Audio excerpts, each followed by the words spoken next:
So childhood sexual abuse is... I hope you'll watch that whole video. Actually, Therapy Now has a number of good videos on topics that are really coming up and out now. Thanks to Passionate Social Worker for sending that to me.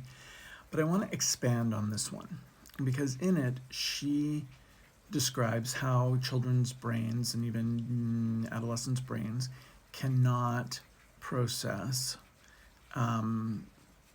SA or anything related to it. And she refers to a process called dissociation, which means essentially that the brain misfiles. If you imagine a brain having like filing cabinets where they put memories, it misfiles it. So I saw something when I was young that was very traumatic, where a dog got dragged on rough asphalt. And for a long time, my brain had filed it into blue vehicles, chains, because the dog was chained, and German Shepherds. And so any of those three things could trigger me. But the whole memory didn't come back until years and years later when I was doing therapeutic work. The brain splits it up into odd, just tiny flashes of memory. And society really encourages us to not dig into those memories, to just accept, whether it's education or religion or whatever, we are encouraged to just sort of not look at why we do certain things, but to either medicate it, self-medicate through alcohol, drugs, sex, shopping, anything, or intellectualize things, or medicine. And our bodies, as there's a wonderful book by this title, The Body Keeps the Score by Bessel van der Kolk, a mentor of mine. Our bodies hold on to those memories, and often all of this manifests as physical illness.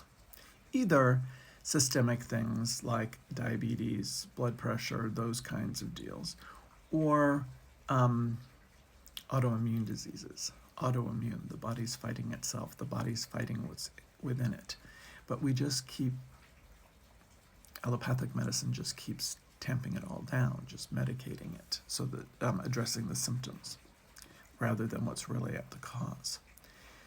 So I want to explain that because in this whole hashtag justice for Kwekwe and hashtag justice for so many people right now, and our frustration with the silence from the system that is supposed to pursue these things and in many people's minds protect us from it, we don't know why we are so sad, so angry. Yes, it's not right. Yes, it's not just. It's horrible, and it's something that you wouldn't wish on anyone, I hope. But it's also stirring up things, possibly, for many inside of us. Sometimes it takes witnessing a crime or a suffering or an injustice to remind us that we too, at a young age when we couldn't process it and dissociate it, something similar happened to us. So I'll talk more in coming days and in the blog post today about how you deal with that. Professional help. Not just therapy's obviously great, but there are many, many modalities that can help with this. And a lot of it is just finding time to be quiet and listen to. It's not necessary to dig into all of these things. I used to think it was. This is the work I do with people, is to help find room for that, to witness it and let it go so that you can heal. And that takes quiet time, that takes rest, that takes a lot of things. That takes allowing yourself to be human. Because all of us have been through challenges of one kind or another. We've just been taught that we're supposed to pretend that everything is good all of the time.